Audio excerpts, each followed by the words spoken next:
சார்கவாணி பெருமாள் அவரே குட்டி கண்ணனாக தொட்டிலில் கிடக்கிறார். பெரியாழ்வார் யசோதை அவரை தாலாட்டி கொண்டிருக்கிறாள். எத்தனையோ தேவர்கள் எவ்வளவோ பொருள்கள்லாம் சமர்ப்பிச்சுட்டா. இப்போ மகாலட்சுமி தாயார் திருக்குடந்தையில் எழுந்தருளி இருக்கும் கோமளவல்லி தாயார் பார்த்தா, இது என்னது, இது எங்க ஆத்துக்காரருக்கு அவாவா ஒன்னொன்னு கொண்டு வந்து கொடுக்கறா, நான் கொண்டு வந்து சமர்ப்பிக்க வேண்டாமா, என்ன கொடுக்கலாம்னு யோசிச்சாலாம் மகாலட்சுமி. என்னத்த இருந்தாலும் மனைவி கொடுக்கக்கூடிய பரிசு பொருள்னா அது தனிச்சிறப்போடு இருக்க வேண்டும் அல்லவா. கோமளவல்லி தாயார் யோசிச்சா, மத்தவாள்லாம் எது வேணாலும் கொடுக்கட்டும், 1000 தான் தங்கம் வைரம் முத்து பவழம் எத்தனை கொடுத்தாலும் பெருமாள் திருவுள்ளத்துக்கு எது உகப்புன்னா திருத்துழாய் துளசி. யார் தனக்கு திருத்துழாய் துளசி சமர்ப்பிச்சாலும் பெருமாள் ரொம்ப சந்தோஷப்படுவார். அதனால கோமளவல்லி தாயார் பார்த்தா, நான் அவருக்கு திருத்துழாய் மாலை ஒன்று சமர்ப்பிக்கிறேன்.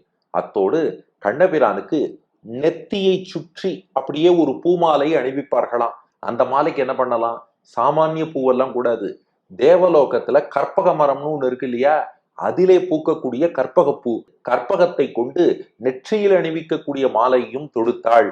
தொடுத்துட்டு 2 மாலைகளோடு இப்போ பிராட்டி கோமளவல்லி தாயார் தொட்டிலில் கிடக்கும் 6வது ஆழ்வானுக்கு சமர்ப்பிப்பதற்காக வர, நீ எவ்வளவு பெரிய தலைவன்டா, எல்லா செல்வத்துக்கும் எந்த மகாலட்சுமிய தலைவின்னு சொல்றோமோ அவளே உன்னை விரும்பி உனக்குன்னு ஒண்ணு கொண்டு வந்து சமர்ப்பிக்கிறான்னா அப்ப நீ எவ்வளவு பெரியவன். அப்ப பெருமாளுக்கு எதனால பெருமைனா, தாயார் அவரை விரும்புவதால் தான் பெருமை.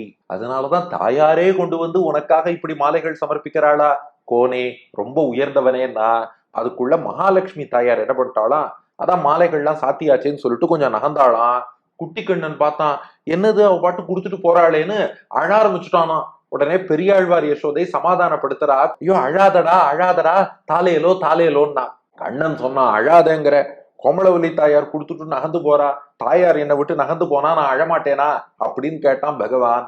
அதுக்கு பெரியாழ்வார் யசோதை பதில் சொல்றா, ஸ்ரீதேவி நகர்ந்து போனது வேற ஒண்ணும் இல்ல, அடுத்த பாட்டுல பூதேவி உனக்காக வரப்போறா, அடுத்த நாச்சியாரும் வர வேண்டாமா, அதுக்காக இந்த நாச்சியார் தள்ளி உன்னை விட்டுட்டு எங்கேயும் போறது இல்ல, அழையல் அழையல் தாலேலோ, கொஞ்சம் அப்படி வழி விட்டு நிக்கிறா.